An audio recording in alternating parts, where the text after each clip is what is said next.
श्री स्वामी समर्थ सगळ्यांना. कशा आहात मैत्रिणींनो? आशा व्यक्त करते स्वस्त असाल, मस्त असाल, स्वामींच्या सेवेमध्ये रममाण असाल. स्वामी प्रकट दिन म्हणजे महाराजांचा प्रकट दिन आणि पुण्यतिथी लवकरच जवळ येत आहे आणि त्यासाठी गेल्या वर्षीप्रमाणेच या वर्षी सुद्धा आपल्याला घरोघरी मूर्ती पोहोचवायच्या आहेत. त्याही अक्कलकोटमधील स्वामी मूर्ती म्हणजे सिद्ध केलेल्या स्वामी मूर्ती अतिशय छान पद्धतीने गुरुजींकडून अभिषेक करून, त्याचप्रमाणे मंत्रोपचार करून, प्राणप्रतिष्ठा करून अत्यंत सात्विकपणे आपण तुमच्यापर्यंत मूर्ती पोचवत असतो. आणि त्यासाठीच आपल्या ऑर्डर अत्यंत आपण कमी घेतो, पण देताना तुम्हाला त्याचा विधिवतपणे सेवा करून अभिषेक करून देतो. कारण बाजारातून आणलेली कुठलीही मूर्ती नुसतीच त्याला गंध, फुलं किंवा गंध लावलं म्हणजे त्याच्यामध्ये काही उपयोग नाही. तर अर्थातच मी स्वतः ब्राह्मण आहे आणि त्याचमुळे मी त्या सगळ्या गोष्टींवर विश्वास ठेवते की प्राणप्रतिष्ठा केल्याशिवाय, मंत्रोपचार केल्याशिवाय, मंत्रपुष्पांजली नाही बरं का, मंत्रपुष्पांजली ही सगळी देवपूजा झाल्यावर नुसती म्हणायची असती. तर मंत्रोपचार, प्राणप्रतिष्ठा सिद्ध करून त्यातील जे दोष असतात, म्हणजे आपण बघा, एक पितळेचा साधारण एक साधा आपण धातू घेतला, त्याच्यावर ठोकावं लागतं, त्याच्यावर आकार द्यावे लागतात, त्यामध्ये अनेक जणांचे हात लागतात, ते बनवणारे कारागीर असतील, त्यानंतर त्याचं पॉलिशिंग असेल, त्याचं केमिकल असेल.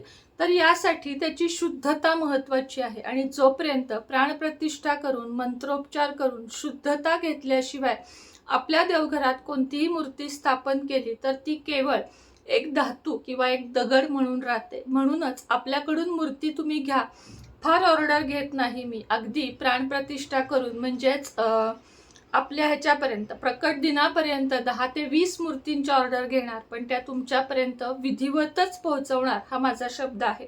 सगळ्यात आधी सुरुवात करूया महाराजांच्या मूर्तीपासून. सगळ्यातही लहान साईज, हे बघा, अगदी हसरी, रेखीव. आता असं नका म्हणू बरं का की महाराजांचे डोळे नीट नाहीत, महाराजांमध्ये आपण नाही दोष काढू शकत, कारण हे मूर्तिकारानं एका पितळेच्या धातूमध्ये त्या मूर्ती स्थापन केलेल्या आहेत. त्यामुळं एक महाराजांना बनवणारा माणूस हा म्हणजे किती शिल्पकार असेल याचा विचार आपण करू शकतो.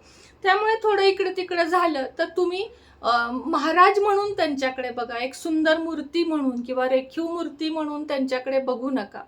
दुसरी एक गोष्ट सांगते, चुकूनही घरामध्ये मोठमोठाल्या 4 इंचाच्या 5 इंचाच्या वरती मूर्ती, वेगवेगळ्या धातूंच्या मूर्ती, वरदहस्त मूर्ती ही देव घरात ठेवू नका. ठेवायचीच असेल हॉलमध्ये ठेवा, जसं की मी ठेवली आहे. माझा देवारा तुम्हाला सगळ्यांना आवडतो किंवा तुमच्याकडे ताई कोणकोणते देव आहेत, मी अतिशय विचारपूर्वकच देवघर मांडत असते. कारण देवघरामध्ये कुठलीही गोष्ट इकडं तिकडं झालेली मला आवडत नाही. त्यामुळे पंचधातूच्या जेवढ्या म्हणतो ना आपण 3 पेरापेक्षा जास्त मूर्ती नसावी, असा सर्व विचार करून मी देवघर आपलं स्थापित केलेलं आहे आणि तुमच्यापर्यंत पण तसंच पोचावं हा माझा विचार असतो. आता इथे मध्यभागी तुम्हाला महाराजांची मूर्ती दिसेल, त्याच्या शेजारी कुलदेवतेची मूर्ती दिसेल, त्याच्या शेजारी म्हणजे महाराजांच्या शेजारी दत्त महाराजांची मूर्ती आहे, त्याच्याबरोबर शेजारी विश्वकर्मा महाराजांची मूर्ती आहे, शेजारी म्हणजेच कुलदेवीच्या शेजारी श्रीयंत्र आहे. इथे मधोमध नेहमी बाप्पा असावेत म्हणून बाप्पांची मूर्ती आहे. त्याच्या शेजारी, बाप्पांच्या शेजारी माता लक्ष्मीची मूर्ती आहे. त्याच्या शेजारी शेषनागावर बसलेले भगवान विष्णू आणि माता लक्ष्मीची एकत्रित मूर्ती आहे. भगवान विष्णूंच्या शेजारी शंख असावा म्हणून शंखाची मूर्ती आहे. गणपती बाप्पांच्या शेजारी बाळकृष्ण, त्याच्या शेजारी पारत शिवलिंग आणि नेहमी शिवलिंगापाशीच अन्नपूर्णा माता असावी म्हणून अन्नपूर्णा माता आहे. त्याच पद्धतीने इथे हे छोटेसे चांदीचे कुंचन आहे, जे मी रोजच्या देवघरात म्हणजेच हे बघा, हे भरून असं आहे, भरून त्याच्यामध्ये एक तपकिरी कवडी ठेवते आणि त्याला नेहमी असं लाल फूल वाहून माझं ठेवलेलं आहे. त्यानंतर इथे अशी घंटा आहे, गरुड घंटा घेतलेली जास्त चांगली असते. त्यानंतर एक स्टीलचं तांब्याभांड मी यासाठी ठेवलं आहे, कारण पितळेचं ते खराब झालं थोडंसं, कधी घासण्यात नाही आलं तर वाईट दिसतं.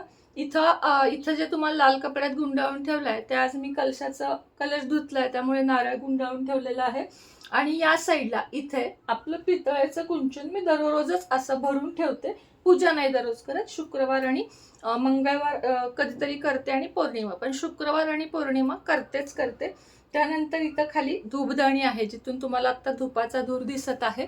त्या देवघराबद्दल पण बरेच प्रश्न आले. तर हे देवघर आपण जिथं बघा फर्निचर मिळतं तिथूनच घेतलेलं आहे. आजच मी याच्यासाठी कलर मागवलेला आहे की हे जे व्हाईट आहे ना हे देवघर, हे आता कितीचं आहे असा प्रश्न होता. तर हे 11,000चं आहे.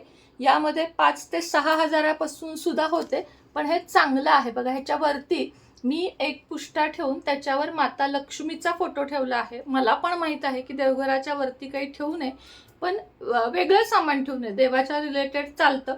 आता हा जो फोटो आहे तो दररोजच्या देवघरात मी फोटो कधीच ठेवत नाही, कोणतेच ठेवत नाही, ठेवायचे पण नसतात फोटो. शक्यतो मूर्ती ठेवायची असते म्हणून मूर्ती.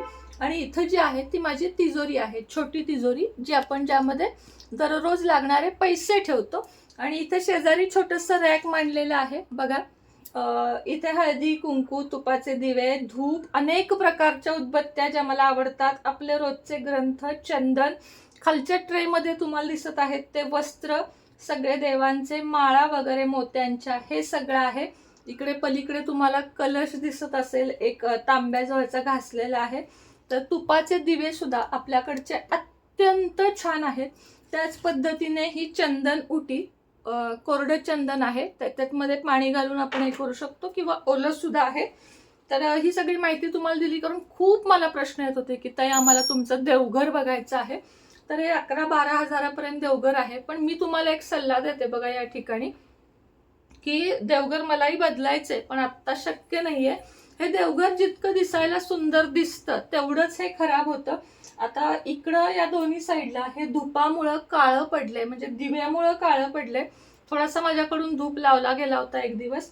त्याच पद्धतीने इथं पण थोडंसं माझ्याकडून कापुरामुळे हे झाले. त्याला मेंटेनन्स खूप आहे. त्यापेक्षा ना एकदम सागवानी असं चकचकीत एक हे मिळतं बघा, सागवानी देवघर, ज्यामध्ये डिझाईन काम केलेलं असतं, ते घेण्याची माझी इच्छा आहे. अर्थातच हे देवघर मला मागं महाराज वगैरे आहेत म्हणून खूप जास्त आवडतं. लगेच काही माझा बदलायचा विचार नाहीये, पण पुढे जाऊन मला देवघर बदलायचं आहे. जेव्हा मी घराचं फर्निचर वगैरे करेन प्रॉपर, तेव्हा मी देवघर सुंदर अजून माझ्या आवडीनं करून घेणार आहे. उभं देवघर घेतलं होतं मी याच्या आधी, तेव्हा मला जरा ह्याचा सायटिकाचा त्रास होता म्हणून.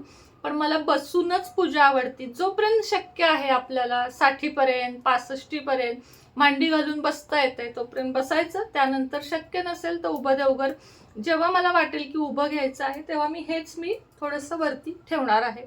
तर ही झाली माझ्या देवघराची माहिती. म्हटलं आजचा व्हिडिओ थोडासा मोठा झाला तरी चालेल, पण बरेच दिवसाचे प्रश्न आहेत. आता ह्याच्यातच 8 मिनिटं गेले. पटापट तुम्हाला मूर्ती दाखवते, जे हवेत त्याच्या स्क्रीनशॉट काढा. ही सगळ्यात लहान साईज महाराजांची मूर्ती आहे. त्यानंतर ही एक आहे, ही सेम टू सेम माझ्या देवघरात आहे, काहीही फरक नाही. खूप जड आणि थोडी कॉस्टली आहे, पण खूप सुंदर मूर्ती आहे ही. हे बघा अशा पद्धतीने. आणि आपण कुठल्याच मूर्ती पोकळ ठेवत नाही. बघा पूर्ण भरीव, एकदम भरीव. आणि पोकळ मूर्ती कधीच नसावी देवघरात. या 2 साईज आहेत, स्क्रीनशॉट काढून घ्या. हे बघा या पण सुंदर आहेत. त्यानंतर ही एक आहे, ही फक्त वातावरणामुळे थोडी ब्लॅकिश झाली आहे, पितांबरी लावली की एकदम सुंदर दिसते. आता या झाल्या महाराजांच्या मूर्ती प्रकट दिनासाठी. बाळकृष्ण बघा अँटिक मध्ये, हे सगळे मी माझ्याकडचे आहेत ते तुम्हाला सजेस्ट करते. किती सुंदर आहे बघा हा बाळकृष्ण. त्यानंतर ही मूर्ती खूप जास्त महत्वाची आहे देवघरात. या मूर्तीमुळे, म्हणजे हे भगवान विष्णू झोपलेले आहेत आणि माता लक्ष्मी त्यांचे पाय दाबत आहेत. असं म्हणतात पतीचे पाय दाबल्यामुळे शुक्र स्ट्रॉंग होतो. एक टिप सांगते, पती तसा असला पाहिजे. आणि भगवान विष्णू असे होते की त्यांचे पाय धुवून पाणी पिलं तरी सुद्धा कमीच होतं माता लक्ष्मीसाठी. त्यामुळे ही जी मूर्ती आहे ना, ही देवघरामध्ये ठेवण्याची, पूजा केली, त्याची जर दक्षिणावंती शंख, म्हणजे हा शंख जो आहे देवघरातला माझ्या, ह्यानं मी ह्याला रोज अभिषेक करते अशा पद्धतीनं उजव्या हाताने. आत्ता डाव्या हातात घेतलाय. आणि माता लक्ष्मीचा फक्त ओम श्री महालक्ष्मी नमो नमः आणि भगवान विष्णूंचा ओम नमो भगवते वासुदेवाय नमः या मंत्रानं जप करत ह्याचा रोज अभिषेक करायचा. मला तुम्ही तुमच्या परिस्थितीत फरक पडलेला नाही सांगितला तर नाव बदलेन, इतका रिझल्ट आहे त्याचा. ही मूर्ती आणि माता लक्ष्मीची मूर्ती दोन्हीही असाव्यात. ही सिंगल आहे, ही अशा जोडीची आहे. तर ही मूर्ती ज्यांना हवी त्यांनी स्क्रीनशॉट घ्या. त्यानंतर ही माता लक्ष्मीची, ही सुद्धा माझ्याच देवघरामधली सेम टू सेम मूर्ती आहे. ही सुद्धा पोकळ नाही. सगळं तुम्हाला दाखवत आहे, पुन्हा फोटो वगैरे मागू नका. कमळात बसलेली म्हणजे धन हे करणारी, म्हणजे धनांचा वर्षाव करणारी ही मूर्ती आहे. बारकाईनं मी बघते, उजव्या हातानं धन दिलं पाहिजे, उजव्या हातानं आशीर्वाद दिला पाहिजे, दुसरा हात धन वर्षाव केला पाहिजे, उजव्या हातानं आशीर्वाद दिला पाहिजे, अशी ही मूर्ती आहे. त्यानंतर ही आहे कुबेर देवतांची, जी माझी वरती तिजोरी दिसली ना तुम्हाला, त्यामध्ये ही मूर्ती आहे बघा. भगवान कुबेरांची ही सुद्धा तिजोरीत स्थापन करा. त्यानंतर सरस्वतीची मूर्ती आहे बघा माझ्या इथे पण. सरस्वतीची मूर्ती अवश्य घ्या. आपल्या घरामध्ये शिक्षण म्हणजे बघा, जिथे सरस्वतीचा वास असतो तिथे लक्ष्मीचा वास असतो. या ठिकाणी आहे, सरस्वतीचा वास असेल तरच माता लक्ष्मी घरामध्ये राहते.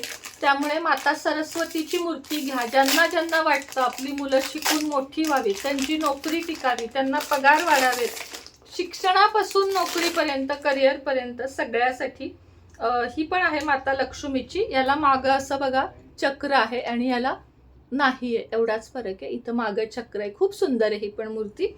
त्यानंतर महादेवाची पिंडी. ज्यांना पारत शिवलिंग जमणार नाही त्यांनी महादेवाची ही पिंडी घ्या, शिवलिंग घ्या. दोन्हीतली कुठलीही घ्या, तुम्हाला जी हवी ती घ्या. पण शिवलिंग अन्नपूर्णा मातेच्या शेजारी ठेवा. अन्नपूर्णा माता सुद्धा आहे आपल्याकडं. आणि हे सुंदर असे कमळात बसलेले, मागं चक्र असलेले गणपती बाप्पा, भरीव मूर्ती. फक्त आणि फक्त भरीवच मूर्ती मी देते. पोकळ मूर्ती मागू नका. देवाच्या मूर्तीमध्ये कमी जास्त करून पण मागू नका. त्यानंतर हे गाय वासरू, हे माझं हॉलमध्ये आहे. मी सगळा पसारा देवघरात नाही मांडत. हे गाय वासरू, हे पण अँटिक आहे. माता लक्ष्मी आणि गणपती बाप्पा आणि खाली बाळ म्हणजे वासरू दूध पित आहे, अशी मूर्ती. श्रीयंत्र आता मी देवघरातनं काढत नाही, इकडं विक्रीचं वरती आहे, उठता येत नाहीये. श्रीयंत्र, मेरू यंत्र असावंच असावं. कुबेर यंत्र आणि महामृत्युंजय यंत्र मी देवघरात ठेवलेलं नाही, कारण मला असं वाटतं कुबेर यंत्राच्या ऐवजी घेतलं तरी उत्तमच बरं का. देवघरात तुमच्या स्पेस असेल, तुम्ही करू शकत असाल सेवा, तर घ्या कुबेर यंत्र.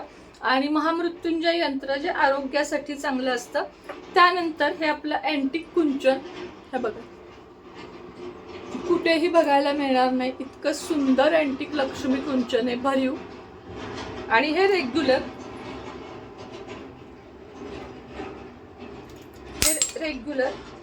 संपूर्ण साहित्यासहित सिद्ध करून. चांदीच्या वस्तू पाहिजे असेल तर किमान 3,500-4 हजार वाढतात. त्यामुळे गरज नसेल तर नका घेऊ. परिस्थिती असेल अवश्य घ्या. संपूर्ण साहित्यासहित कुंचन मिळेल. कशाचेही रेट विचारायचे असतील तर खाली व्हॉट्सअप. त्याच पद्धतीनं ज्यांना नाही जमत आहे परिस्थितीनं घ्यायला, फक्त 999चं कुंचन, 6च शिल्लक आहेत, त्यापेक्षा जास्त माझ्याकडे नाहीत. त्यामुळे 5-6 जणीच घेऊ शकता. 999चं कुंचन. आणि माझे लाडके आणि फायदा होणारे मनी मॅग्नेट, पायराईड आणि फिरोजा 3चा कॉम्बो आज घेतला 2400 रुपये. बघा, वापरून बघा, विश्वास ठेवा. रेकी करून सिद्ध करून देते मी. बरेच जण माझ्यावर खोटे आरोप करतात, 1-2 जण जे आहेत की न सिद्ध करता देते वगैरे. 1-2 जणच आहेत, जास्त जण नाही म्हणणार. रेकी करून प्रॉपर तुम्हाला फायदा होईल असं देते. काही वेळेस ब्रेसलेट हे तुटतात, निगेटिव्हिटी असेल तर तुटतात. पुन्हा असाच धागा आणावा तंगुसाचा, त्यामध्ये ओवून जितके मणी तुमच्याकडे राहतील तेवढे घालावेत. परिस्थिती असेल बदलावे. तुमच्याकडे जेव्हा हे पोचते तेव्हा हे पाण्यानं नळाखाली धुवायचे, कारण पुन्हा यातली ऊर्जा थोडी जाईपर्यंत कमी होते. त्यानंतर असा जो धूर असतो त्याच्यावर धरायचे, दिवसभर देवघरात ठेवायचे आणि हातामध्ये लेडीजनी डाव्या, पुरुषांनी उजव्या हातात घालायचे. तुम्हाला यातलं काही हवं असेल खाली नंबर देत आहे, फक्त आणि फक्त व्हॉट्सअप मेसेज कराव्यात.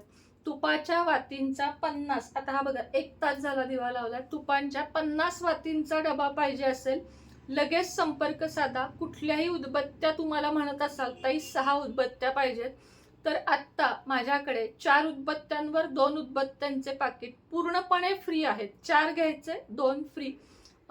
किती रुपयाला वगैरे ते तुम्हाला व्हिडिओ व्हॉट्सअपला मी सांगेन.